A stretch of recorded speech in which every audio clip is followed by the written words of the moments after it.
So I'm Social Democrats Councillor Ross O Connell, representing the West Cork Municipal District. I'd like to welcome you all to the webinar on the Repeal, Review and Safe Access Zones presented by the Left Bank. The Left Bank's role is to develop, promote and discuss concepts of social democracy in the 21st century. We're hoping this webinar in advance of the March for Choice 2021, which takes place this Saturday at 2 p.m. at the Dáil. We look forward to seeing as many of you as possible at the March. Tonight we'll talk about the review and hear of the deficiencies in the current legislation and what needs to be done. Just to go over some housekeeping, the webinar will be recorded and posted on the Left Bank YouTube channel in due course. Closed caption text will be provided live for the recording, and if you have any questions, feel free to pop them into the Q&A box, and we'll cover as many of them as we can in the Q&A session after the speakers have given their contributions. So just to introduce the speakers tonight, first speaker is Holly Cairns TD, who doesn't really need an introduction. Our second speaker is Cullen-Delsol, who many of you will know from her years of tireless campaigning. And our third speaker is Joanne Neary from the Abortion Rights Campaign. ARC have spent years fighting for rights for abortion care in Ireland.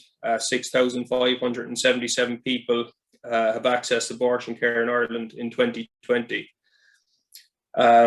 So basically, the sequence is that Holly will speak first, and then for about 10 minutes, and then that'll be followed by Claire, and then finally Joanne, before going to the Q&A session. So that's generally about it for the introduction. So Holly, if you want to take it from here. Thank you so much, Ross. I'm delighted to speak at this event this evening. Repeal was very much what got me into politics. Out canvassing with lots of West Cork women, and was just such an amazing campaign. I think sometimes we forget there's still so many issues with the legislation, but it was a monumental referendum and campaign by everybody involved. So it was from there, that a few of us just wanted to stay involved in trying to affect positive change, seeing how it can happen and how good that can be. So that's when we went about forming the branch of the Social Democrats, and it was from there to the council to the Dáil. So I was really excited when I got to the Dáil to be able to take part in the review of this legislation, because when it passed, we knew that it would be reviewed before the end of 2021. So one of the first things I did when I got there is I joined the cross-party committee on reproductive rights. This is kind of mainly run with the IFPA, the Irish Family Planning Association, and we kind of have regular meetings. Myself and Annie Hoey and Lorraine Clifford Lee are co-chairs, so we kind of alternate. I'm the current chair of that meeting, or that group, and at the moment, we're really looking towards the review. So we focus on things like, the free contraception stuff that's coming in as well. But in recent times, I suppose, just to update you on what we've been doing, we met with the minister to try and get, a timeline on when the review will be happening. I'm not entirely clear if it has to be completed before the end of 2021 or if the review has to start during that time. But for months now, we've been kind of trying to put the pressure on, because the last thing we want is for this to be rushed unnecessarily and for it not to be done properly as a result of that. The other things we were discussing within the meetings were things like the call for an independent chair, for the research to be done in association with the people who will be examining that research, for example, looking at why all GPs aren't providing it.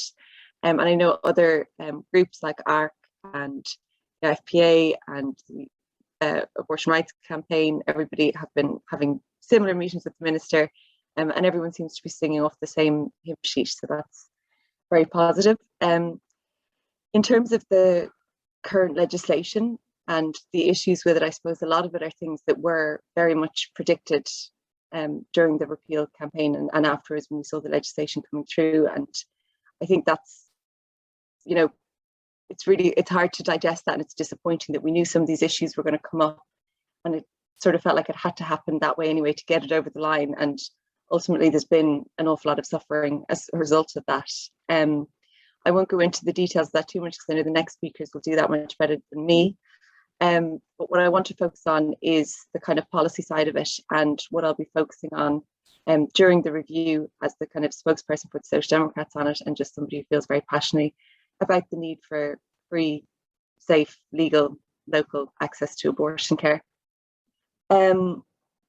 So I suppose there's, like I said, a lot of these flaws were predicted, but ultimately the things that I'll be focusing on addressing in the legislation is the Section 12, the 3-day mandatory waiting period.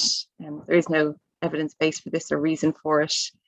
If we want, care as early as possible, then it's just a really strange thing to have in there. So that's something we'll be working on. Another thing is the criminal offence, Section 23, that it's still a criminal offence to provide care in certain situations, and that has had a profound impact on the kind of services that we get in Ireland. Which brings me on to the kind of main thing that we'll be focusing on, and that is people who need terminations for medical reasons. And, I remember canvassing, and I think anyone who did, and, on the airwaves and the media, everything, the thing that really kind of won the campaign in many ways was the stories of people who needed terminations for medical reasons, people who were forced to travel. And it's really just awful that that is still the case. When that was really, people really voted for people who needed terminations for medical reasons to be able to get them. And that hasn't happened. And one of the big reasons for that is because it's still a criminal offence for providers to give it in so many circumstances. So the legislation is very restrictive in terms of the definition of a fatal fetal anomaly.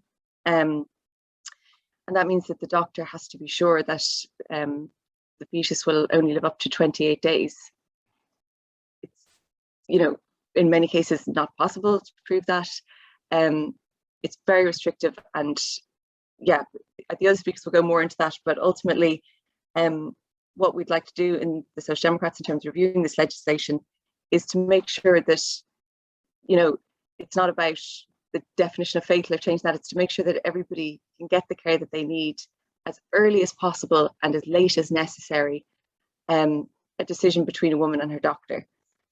In addition to that, obviously the safe access zones, we know that loads of GPs and hospitals are not providing this care. 10% I think of general practitioners at the moment, and I think we know that given that the vast majority of the Irish public voted for this, it's not the case that the vast majority of general practitioners have some kind of objection to it. There's obviously other barriers, and one of them is, quite likely to be that there isn't legislation around safe access zones. It was promised in the programme for government, so we'll continue to push for that as well. In addition to that, I suppose the free contraception, it's kind of just a relevant part of it that we're working on, but I'm looking forward to hearing from Claire and Joanne in terms of other things that maybe we as a party need to focus on. But our main focus is that to improve the legislation, and we want this to be really focused on, the information that we now have from service providers and service users. And so we think it's really important that, and the cross-party committee have discussed this a lot, that we don't end up having another conversation as a nation about whether we agree with people being able to access abortion care in Ireland again. That is done. This is a review of legislation that desperately needs improvement, and that those changes have to be guided by feedback from service providers and service users.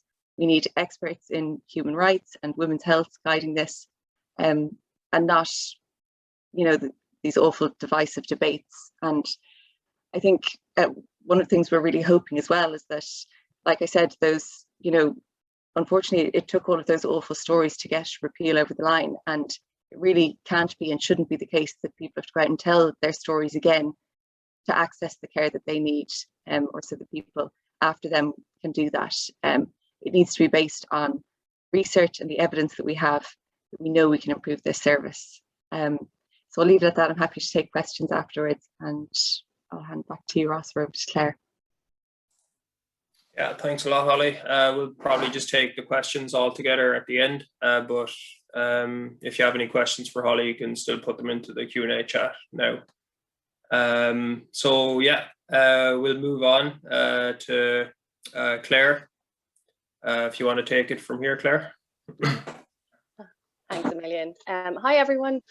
Thanks very much for the invite this evening. It's great to be included in these kind of events, and it's really important that the narrative that we have won the referendum and everything has been fixed is really disabused, because unfortunately for many that's not the case, and certainly for our members we have found that for many it's as if the 8th Amendment is still in place. Nothing has really materially changed for them. So as a quick introduction, my name is Claire Cullen-Delsol. In 2015 I joined a group called Terminations for Medical Reasons after my third baby was diagnosed after the anomaly scan with a condition called Patau syndrome. Patau syndrome is fatal, and babies with that syndrome don't have any prospect of life.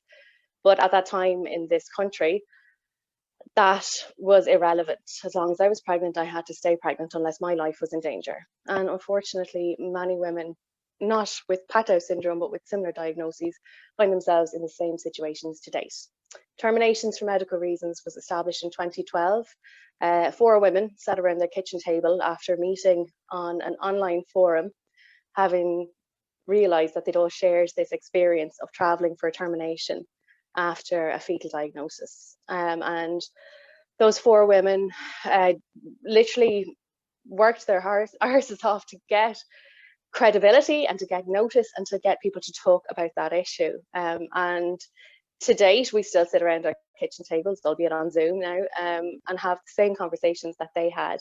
But we are less resigned and less frightened of publicity now, and we are a lot angrier and we're a lot louder. And we know now that we have the support of the country behind us, which has made us a huge amount braver, and we are prepared to fight. As long as women still have to travel, then our work is not done, as far as we can see. Running up to the repeal campaign, Terminations for Medical Reasons as a group was separate from our charity, Lana Facree. And we were told that charity and lobby groups had to be kept separate when they were lobbying for change in constitutional law. We were told that if we were going to tell our stories, we should do so anonymously in case somebody threatened us or attacked our homes or our cars or our children. We were told that we couldn't fundraise the same way that legitimate charities wanted to fundraise. We were told that politicians wouldn't take us seriously unless we had a spokesperson who was less emotional and who was more involved in politics, or who had a better public profile. And all of those things were untrue, as it turned out. But we established, as 4 women, we established eventually our professional campaign. We established a company, and we did everything that we could do for the repeal campaign, including joining the coalition to repeal the 8th, very proudly joining Together for Yes, and attending as many Together for Yes launches around the country as we possibly could. And I know that we were described as hard cases, we were described as stories. We aren't stories, and we aren't cases, and we aren't one-dimensional women who are defined by a single experience of pregnancy. Our members have had terminations for other reasons and different parts of their lives. Our members also have children, they have cousins, they have sisters. We are the women of Ireland. We aren't a discrete group who are somehow separate with our singular experience of pregnancy, who need our own separate pity party or our own separate legislation. We need to make sure that every woman in her circumstances, or every pregnant person in their circumstances, is given the care and the compassion that they need under the law. Now, what we have found is, ever since the 2018 legislation has come in, that the defects in that law have really disproportionately affected people who are seeking a termination for a medical reason. So prior to 2019, women seeking termination for medical reasons made up less than 20% of the people who travelled to the UK and Wales for an abortion. Now they are creeping up and they make up more than 30% of the people who are still travelling. So we can see that the effect of that legislative deficit has really fallen on the very people who, as Holly said, were the reason that many people voted yes and wanted abortion in Ireland. And there's lots of different reasons for that. And it's really important to examine the deficits in the law, but it is also important to look at the law in a broader sense, not just how it affects us. And also the ancillary issues that haven't been dealt with. For example, safe access zones outside of clinics and hospitals also disproportionately affect our members, because if you are walking past somebody holding a small white coffin when you are anticipating bringing your child home in a small white coffin, it feels like a personal attack. It is a personal attack, and it can't be accepted. We still have the same situation as well, where people who do travel for termination for any reason aren't able to access referral pathways or care pathways from Ireland. Now, to our knowledge, and we have consulted with lawyers on this, there's no legal reason why an Irish doctor can't refer to Britain for an abortion that's legal there that isn't legal here. And yet they won't do it because of the fear of the criminalisation.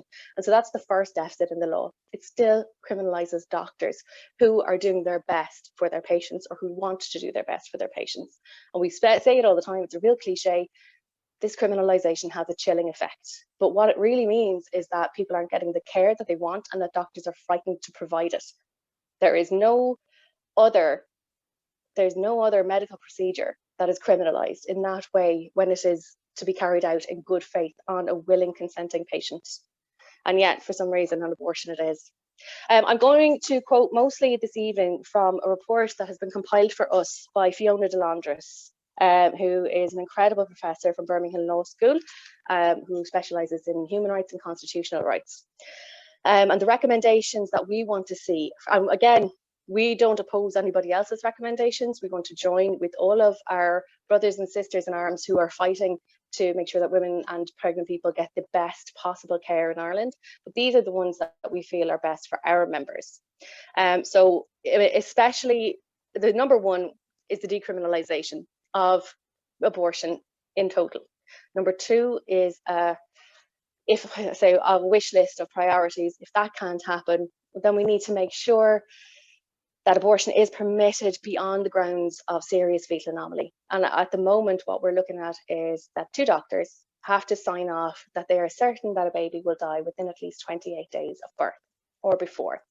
That's not possible in every case. And it also means that if a person is to have a baby with really catastrophic injuries who will survive beyond a month, they are legally prevented from accessing abortion in Ireland.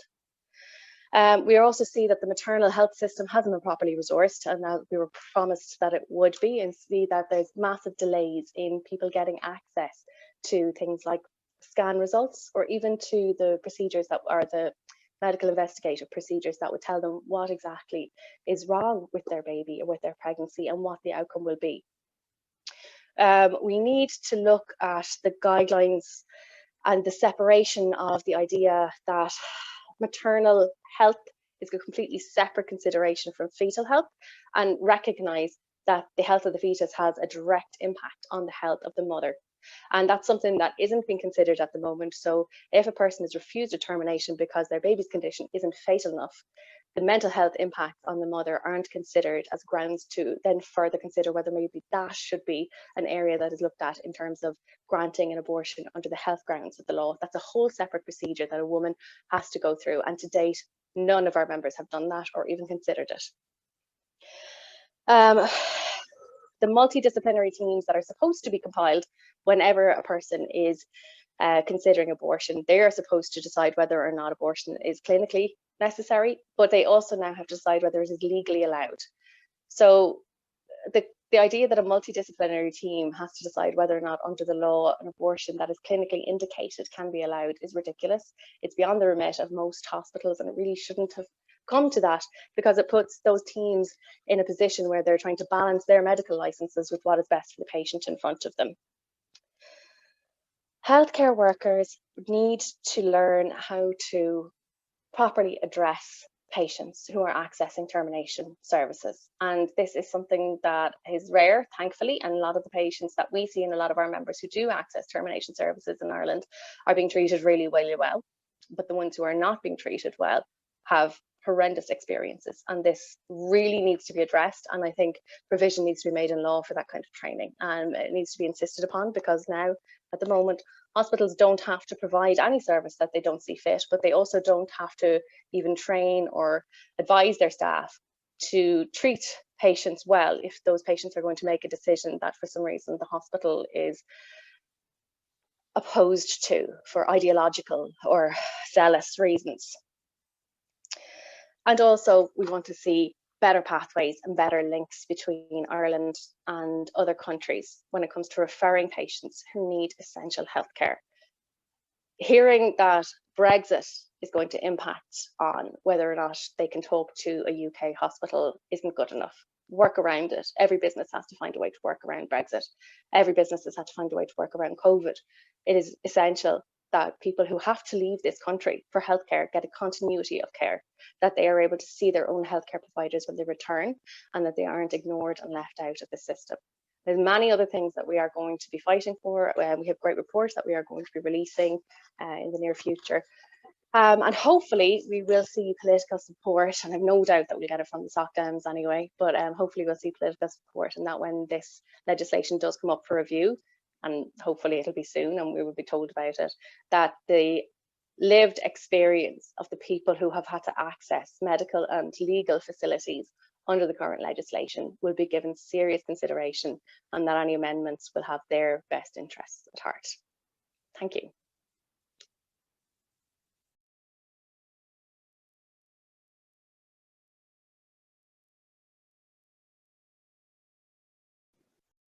You're muted, Ross. Okay, thanks a lot for that, Claire. So yeah, without further ado, I'll just introduce our final speaker tonight, which is Joanne. So Joanne, if you want to take it away. Well, Claire, you're a hard act to follow. Yeah, thank you agreed. for that. So my name is Joanne Neary, and I'm dialing in from North Leitrim. I'm a member of Leitrim Abortion Rights Campaign, and I'm also one of this year's co-conveners of the Abortion Rights Campaign. So what I'm going to go through this evening, and it may be a little bit repetitive, and that's probably not a bad thing, because it'll probably show where we're crossing over and probably how we're going to work well together. But I might repeat some of what has already been said, because we will be focusing on some of the same things going into the review. So I am very grateful to be asked along to this. I know that every opportunity to talk about this is a good thing, because what I've kind of been struck by, I suppose, over the last couple of years, and even very recently in the run-up to the March, it's the amount of people that actually think that we have this sorted. You know, that repeal is, the narrative around repeal is that it was a huge victory, and, you know, it's grand now, we have the legislation and it's grand. And this is something that I'm hearing from people who even canvassed for repeal. So that to me is a bit of a concern, because there's a lot more work to do. Just to go back to the review, the timeline, I think it was, the review has to be started within 3 years. So the review could be started this autumn, and it could drag on, you know, into June of next year, but I know that legally they are obliged to commence the review of the Act before the end of this year. Like yourself, Holly, and like many other people, we don't have a huge amount of information on the review coming from the Minister, only that he has committed to an independent chair, which we welcome. We would be encouraging you know, them to take on board the experiences, the lived experiences of people who have accessed abortion or tried to access abortion, and also experts. So I would include in that list of experts people from TFMR, the likes of Mairead Enright, Fiona DeLandris, and the Abortion Rights Campaign. And we would feel very, very strongly, again, to go back to what you said, Holly, we've had the debates and we're not having them again. This has to be about evaluating abortion provision, and it has to be about improving access and not rolling back on statutory rights. So let's just not go there. That's what this is about, and that's what it has to be about. So what we have found that has worked really, really well is the introduction of telemedicine since COVID. That's one thing that has worked very well. It gives patients a bit more privacy, a little bit more autonomy. You know, it also has gone some way to mitigating issues associated with the 3-day wait, and also it has kind of, I suppose, gone some way to, I suppose, dealing with issues if you don't have local access. So initially, when they announced the review, there were a few things that were put forward, and one was that telemedicine would be automatically lapsed once the pandemic was declared to be over. I know that since then there's been a bit of a shift, and telemedicine will be reviewed in the context of its benefits. So I think that's really, really good news. GP and healthcare clinic access for early medical abortions, that has worked well. You know, so like over 13,000 people have been able to access abortion since 2019, and that is amazing. That is brilliant. But there are people that this just doesn't work for. Like I was on Tamara Clark earlier on, and just up until this year alone, up until August, they've taken calls from 129 people from Ireland. In 2019, they took calls from 159 people. 2020, 158.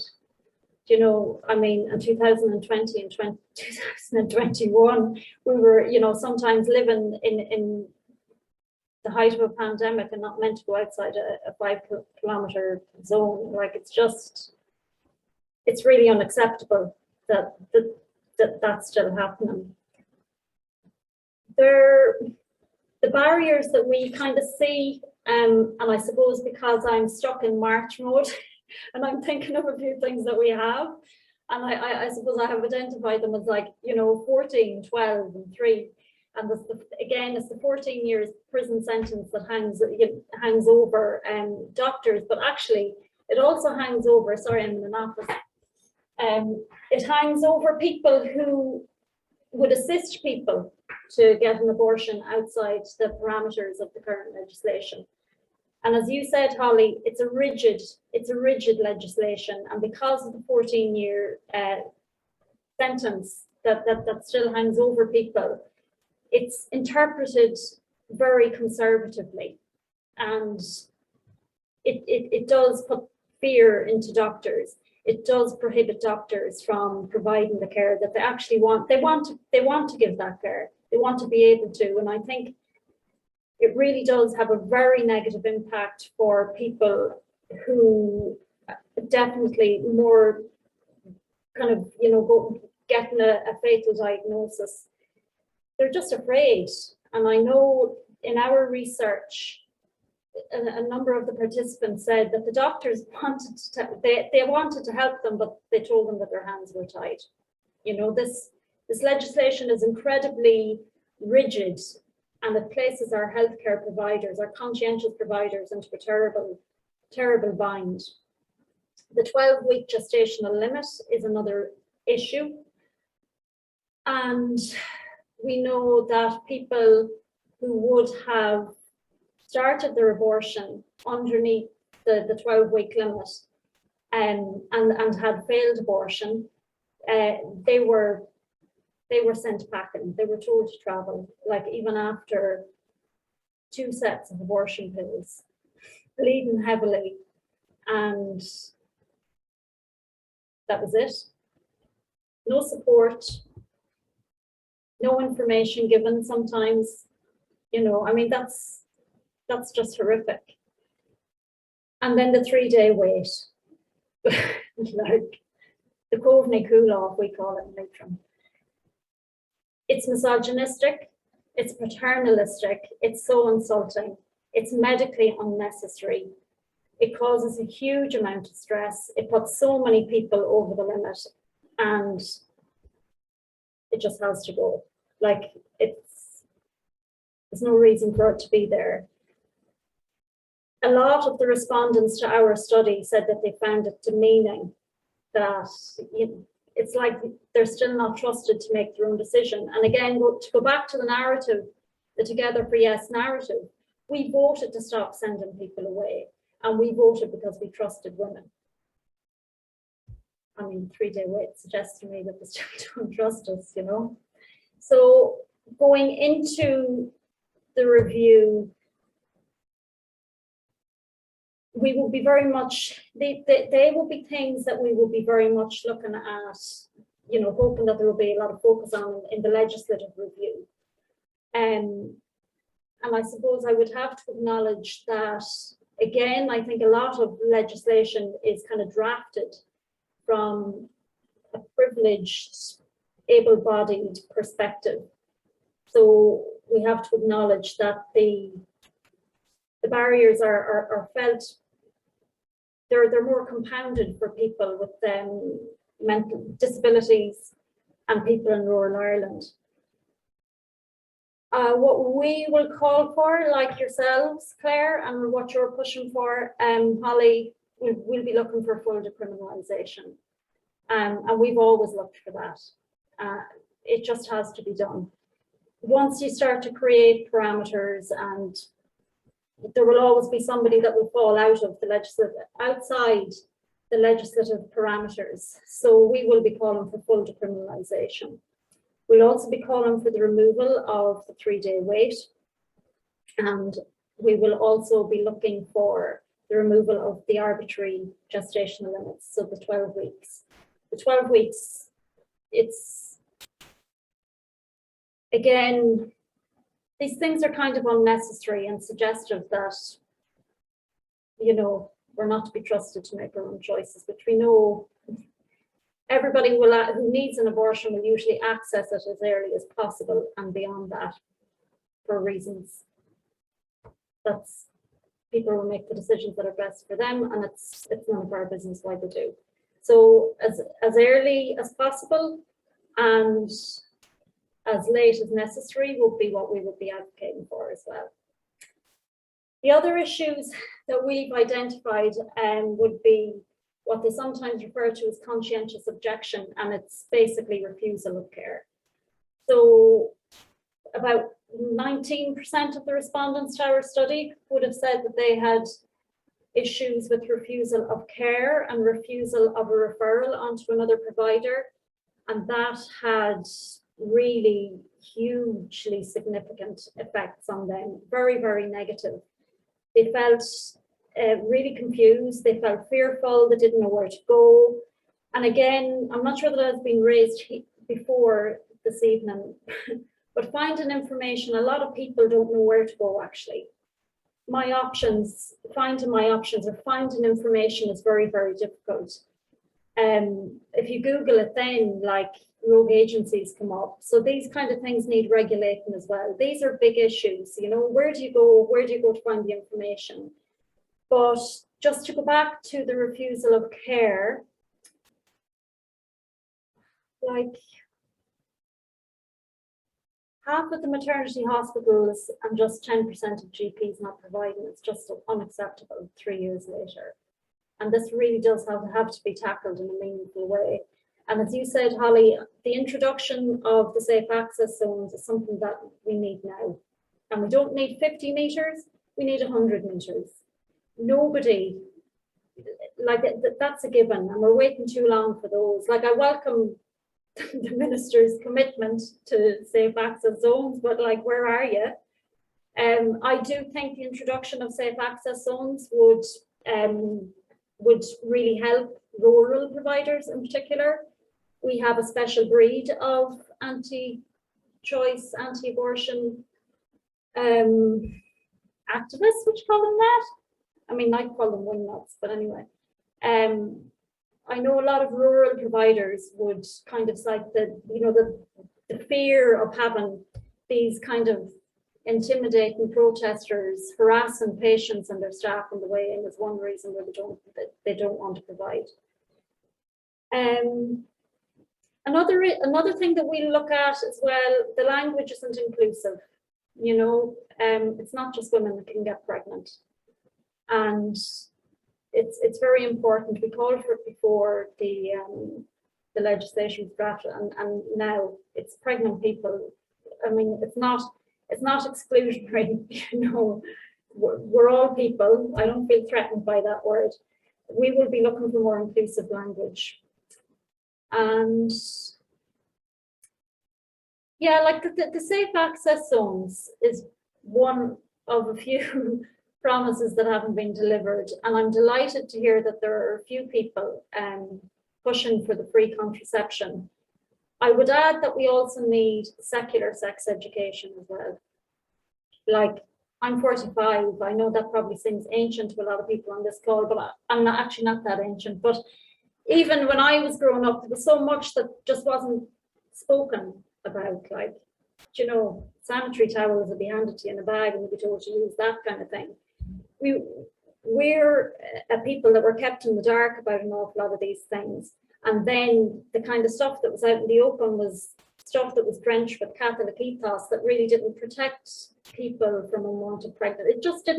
It didn't educate people in the way that they needed to be educated. And I know the World Health Organization would say, like, we have a right to that education. We have a right to secular sex education. So, I mean, I would very much welcome that.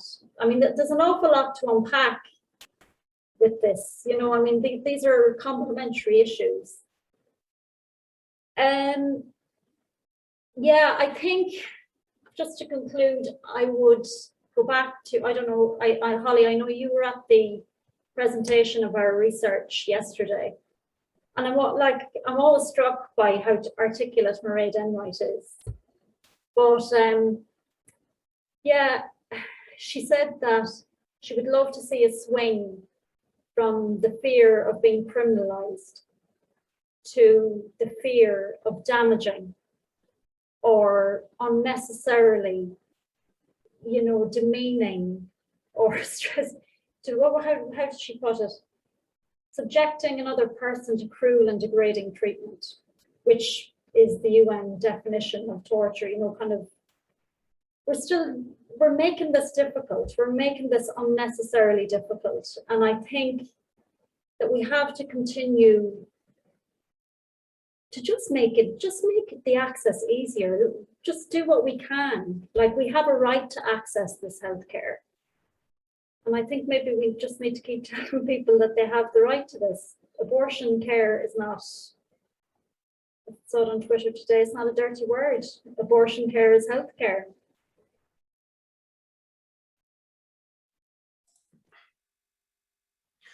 Thanks a lot, Joanne. And I don't think you're old, but I definitely think you're very knowledgeable on the issue anyway, that's for sure. Some of the figures you quoted there are really astonishing, and clearly there's a long way to go yet, despite the improvements that we've seen over the past 2 to 3 years. Anyway, that concludes this evening's speakers. So we can open the floor to the Q&A session now. I've already seen a few questions come in, so I'll just read them out here. I think the first one here is for Holly. Fully agree with Joanne. As early as possible, as late as necessary. Wondering from Holly's perspective, how best do we push for this, and what chance do we stand of achieving it? Thanks, Ross. Yeah, I suppose the one thing that I've learned, and maybe everybody else already knew this, but since going into politics, is the thing that seems to make the government act is the public pressure. So in a way, that's a good thing, because people power, you know, really has its place, and you realize that. So I suppose similar to like an online campaign, going back to Repeal, I think, you know, all of that sharing, liking, all of that stuff for, you know, for the abortion rights campaign, you know, all of that stuff is really important, because government do respond to public pressure and what the public want, and the more of that, the better. So for anyone who's attending the webinar, please do that as much as possible. Encourage everybody else, you know, to do it.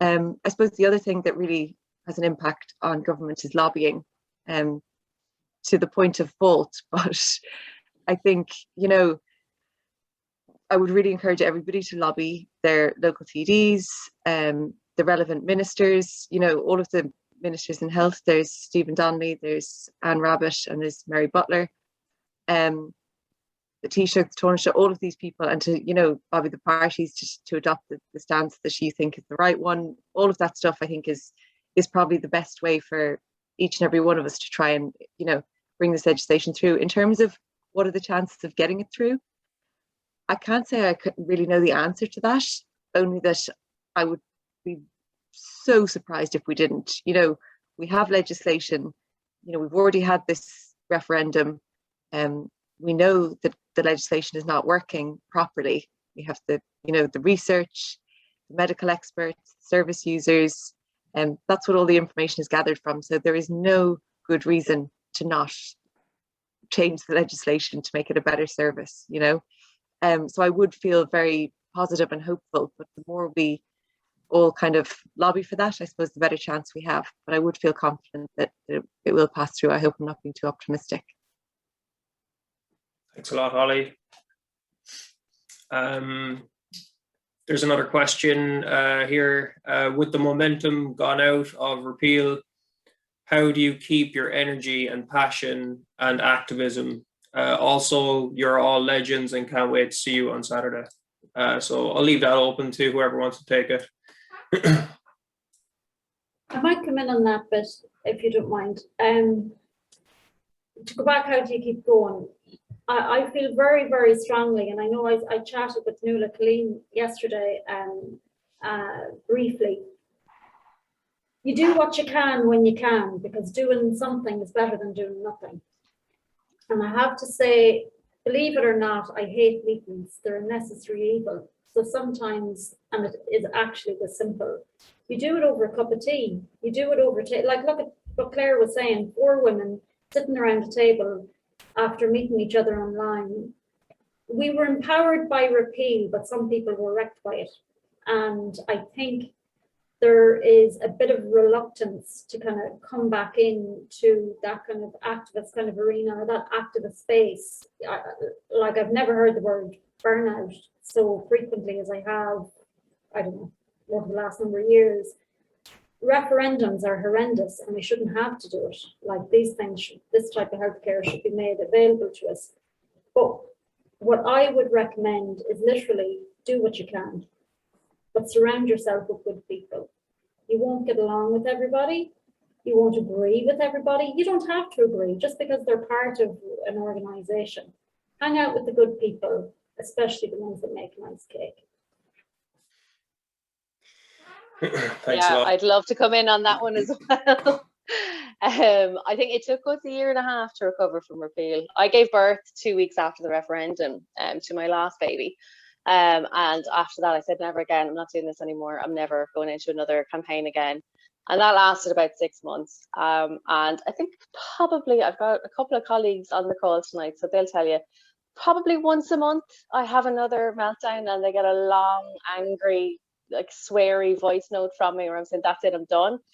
Again, when it's another setback or it's another, I don't know, documentary that implies that we're all over and everyone's happy clappy again.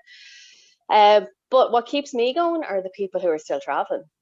We support those people. Like, they phone us. A lot of people are still walking out of a hospital with nothing but a phone number, like the same as I did. And we support them when they're traveling. We have to listen to their story and we help them through it. I've got a couple who are getting on a Ryanair flight tomorrow and they're going to be leaving their 3-year-old son behind, and they won't be getting back till Tuesday because their baby won't be born until Saturday or Sunday, and they need to be able to bring that baby back home with them. So I do it for them. I think about them, and whatever I'm going through or however tough it is for me, I think about people like that. I think about a 15-year-old girl who's terrified at home, who has no one to talk to. I think about the women in abusive relationships who can't leave the house twice to go to a doctor. Think about women in the middle of the country in rural Ireland who don't even have a bus service that will get them to a doctor and back in the middle of the day. And I think about a really good friend of mine who told me about her experience of walking into an abortion clinic when she was 17 or 18 in London and having a man shoving a camera in his face and telling her that she was going to go viral on the internet, being a baby killer. And every time I think about them, my second or third or fourth wind comes back. And that's who keep you going. No one deserves to suffer the way we forced women and people in this country to suffer. And we have it in our own power to change that. So how do you not keep going? Thanks a lot, Claire, and thanks, Joanne. And I'm sure everybody really appreciates all the hard work that you're doing. There's another question just coming in here. I think it's for Holly again. So hearing Holly mention Anne Rabbitte and Mary Butler, I'm wondering, is the Fianna Fáil presence in government likely to be a blockade for more progressive change? It's hard to know that. I think that picture haunts a lot of people of the anti-choice politicians with their vote no signs and predominantly being Fianna Fáil members. And unfortunately, you know, a lot of them are ministers now. So that is disheartening. But I suppose the senior minister is pro-choice, which is a good thing. And also, like, their personal belief, now that we have repealed the 8th, is pretty much irrelevant to reviewing legislation and approving it. So I really don't think that should be brought into this review. I think it's inappropriate, and I think it will be called out if it is, but I can understand why there would be concern in relation to that. You know, a lot of those people are in ministerial positions now, but I will do my best to call it out if it's inappropriately affecting legislation, and I hope that it won't. I think, you know, I think people who decided to vote no and to advocate for that accept that, you know, they lost that battle, and there's no going back. You know, there's still things. Yeah, I'll leave it at that. Thanks a lot, Holly. I think that more or less is the end of the questions. There's just a few comments here. Really informative and eye-opening talks. Thanks to all involved, and keep up the great work. It's very inspiring. And Ross, I think there was one in there on conscientious objection. Sorry, was there? I might just touch on that. I saw it a minute ago. I think it was from Catherine. But initially, when that question disappeared. But if you want to add something in relation, is that okay? Because it is an interesting one, and I remember initially thinking, you know, after the referendum and coming up to the review, thinking there's no way there should be a thing that is somebody conscientiously objecting to providing a health provision if they're a doctor. You know, I just thought it was the most outrageous thing. I still do, to be honest. But I remember saying, you know, it could hardly be the case that if you have a conscientious objection to giving somebody a blood transfusion, that you don't have to do it when you're a doctor. I remember, you know, thinking, if you compare it to that, the reality is that is the case. They can conscientiously object to giving a blood transfusion. So it's a whole other legal ball game that is, you know, probably out of the realms of this review. And I suppose there's also something to be said for the fact that if all doctors had to provide it, I mean, I think eventually we get to a point then where it was just the norm and there wasn't really a thing about it. But ultimately, you'd have women going to get abortion care and being met with somebody reluctantly giving it to them, and that I just can't, like, we can't have that either, you know. So the conscientious objection one is a tricky one, and I suppose I think the thing we need to be focusing on in relation to GPs and providing the services, why are only 10% of them providing it? Why is there no provider in Sligo? You know, people still being forced to travel. I think there's 2 in my constituency. That's I think, you know, in terms of GPs not providing it, I think we need to look at that, because like I said earlier, 10% of GPs providing it, the likelihood is that it's over 60% believe in the provision of abortion care. So we need to get to the bottom of why there's so few providers. And then, of course, we know that only half of our hospitals provide it too. And that's something that really needs to be highlighted during this review, that, like, you know, for too long we've had kind of the church and state together being in charge of women's healthcare. And I think the impact of that has been just truly horrifying in its scale and impact. You know, and just to highlight at that point as well, that we cannot allow our National Maternity Hospital, finally the biggest investment in women's healthcare ever in this country, and the site will be owned by either sister charity or St. Vincent's Holding Company. And we've learned the hard way what happens when any religious control is involved in women's healthcare and women's bodies. So yeah, just wanted to touch on that. Thanks, Ross. Yeah, thanks, Holly. And just while you were talking there, another question has come in. I think a lot of Repeal campaigners really think the fight was won. How can we communicate to them easily that more needs to be done? I'll leave that for whoever wants to take it. Well, I think Claire has made the point. I mean, people are continuing to travel daily, and that is, how do you not do this? I often wish I could switch off, but it's not even the travel. There are some people that won't even be able to do that. We have to do it. It's not sorted. It's, this is going to sound really horrible, but I think we have to support each other. We live in a capitalist society that's used to pushing people anywhere for profit, right? We're used to being productive, and that's what you have to do, and you always have to push yourself, or you're not good enough, or if I don't do X, Y, and Z, and I'm not doing as much as you. Do what you can, come back, we need you. At this point, I would almost go as far as saying we nearly need to relaunch some sort of campaign. I know Mary Fabier raised that, and I've had that conversation with another number of people. The other thing, just tell people what you heard here. This is what Claire said at that. This is what's happening. They're leaving the 3-year-old son behind.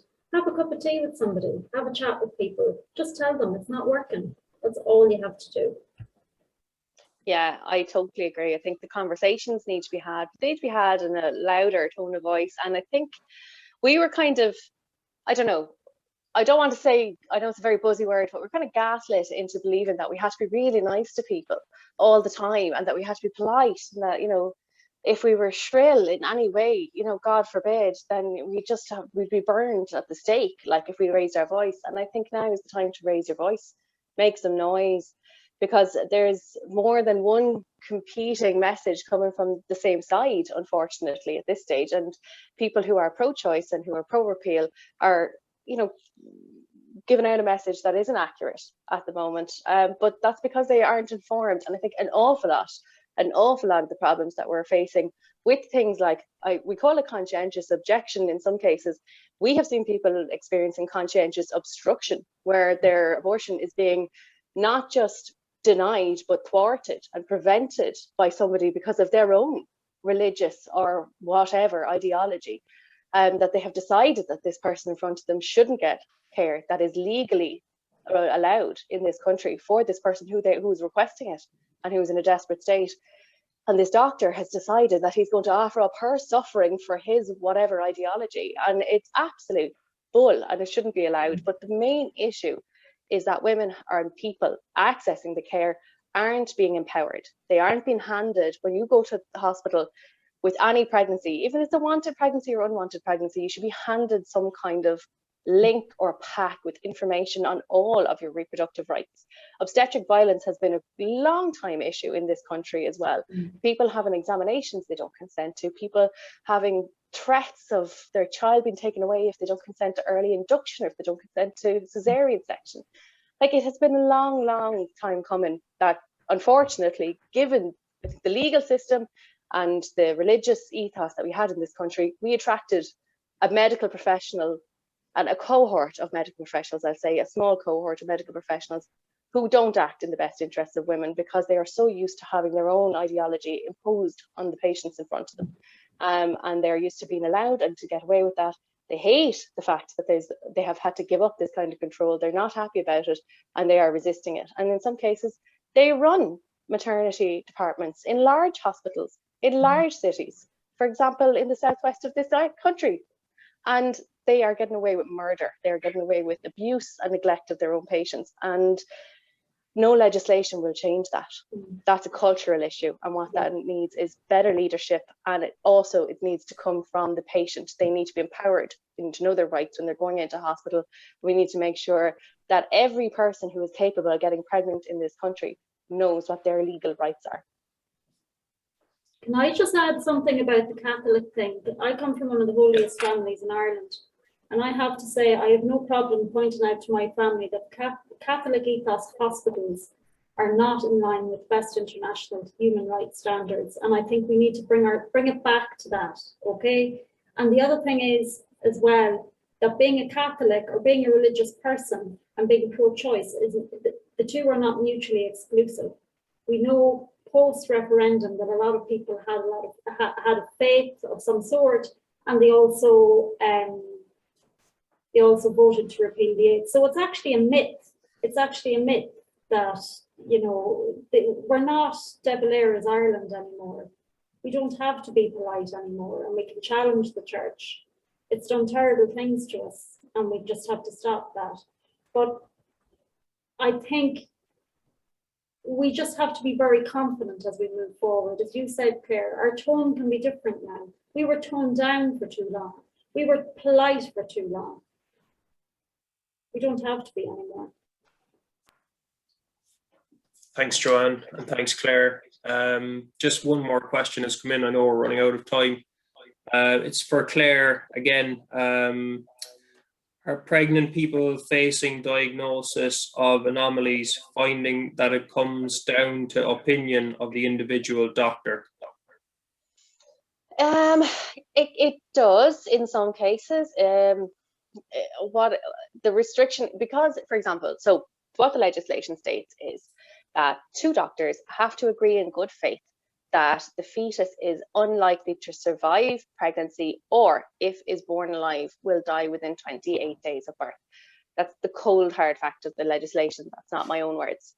Now, so for example, you could present with a very complex disorder, and I'll give you an example. I had a lovely couple come to us last year whose baby had no chromosome disorder, so the genetic profile was totally normal. But all the baby's organs were outside their body. They had no anus, they had no genitals, and the bladder and the colon unfortunately were fused together.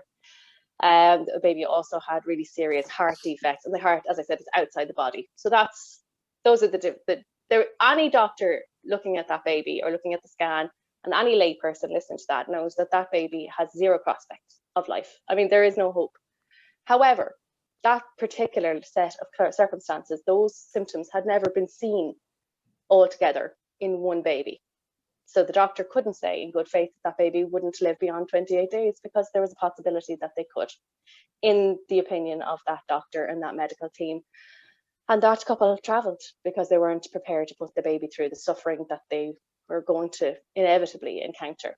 And in another circumstance, I had a woman who was referred with what looked to be a very clear-cut case, which is actually described in the guidelines as one of the cases that can be looked after in Ireland under the law. And the guidelines, if you go looking for them, we'll be prepared to go through about 20 pages and links on the HSE website, but you will find the guidelines for care of people when they're faced with a fatal fetal anomaly and they're looking for a termination. And this particular syndrome is on it. I won't even try to pronounce it, but basically it's a skeletal disorder, which means that the lungs can't grow because the skeleton is too small and the ribs are too small.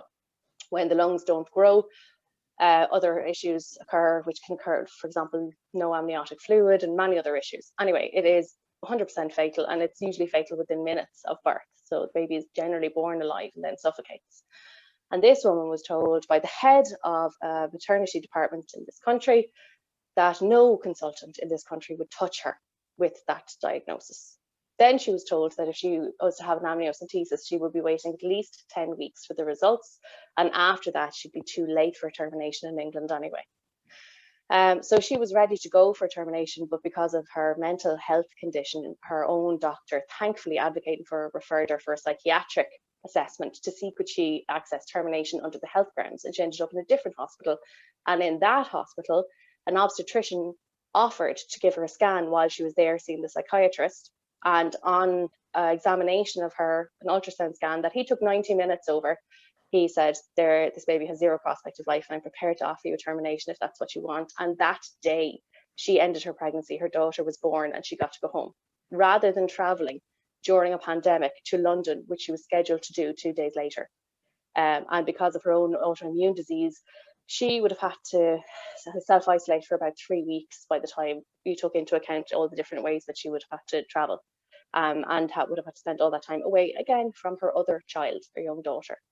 So those are the kind of situations that occur. And again, and I hate, I know we're running out of time, but I have to say this, it isn't just fatal conditions. There are other conditions that families just can't cope with bringing a baby into the world who are suffering from these conditions. And it doesn't matter how severe you or I think it is. It really is what that family can cope with, what they are able to manage with, you know, what their circumstances are financially, what their job situation is like, how many other children they have who also have special needs or suffer from other conditions. And I think putting a definition of fatal is one thing. A definition of severe is just going to be another set of restrictive circumstances. The bottom line is that it should be up to those parents to decide what they can and can't cope with, what they want for their child, and what is best for their family. Thanks a lot, Claire. So that's I think we've managed to actually answer all the questions that came in. There's a lot of supportive comments in the chat as well, so thanks to everyone for those, and our panelists are able to see them as well, so I won't go through them. There's a lot of them there, but thanks for sending them in. So yeah, I will just conclude the webinar by first of all just saying that like this is far from my own area of expertise, which would be marine and renewable energy. So I myself have learned an awful lot tonight. I just want to thank the three panelists, Holly, Claire and Joanne. I'm sure you all agree that it's been a very informative webinar, and we in the Social Democrats will be watching the legislation process closely. We'll continue to advocate for better abortion rights and care. And thanks to the Left Bank for presenting, and we hope to see you at the March for Choice on Saturday 25th at 2 p.m. And also just huge thanks as well to Sabrina and Nuala, our background team, who basically organized everything for tonight's event. So yeah, that's it. I guess we can conclude, and thanks to all of our attendees as well. So. Thanks, Ross. Thanks very much. Thank you.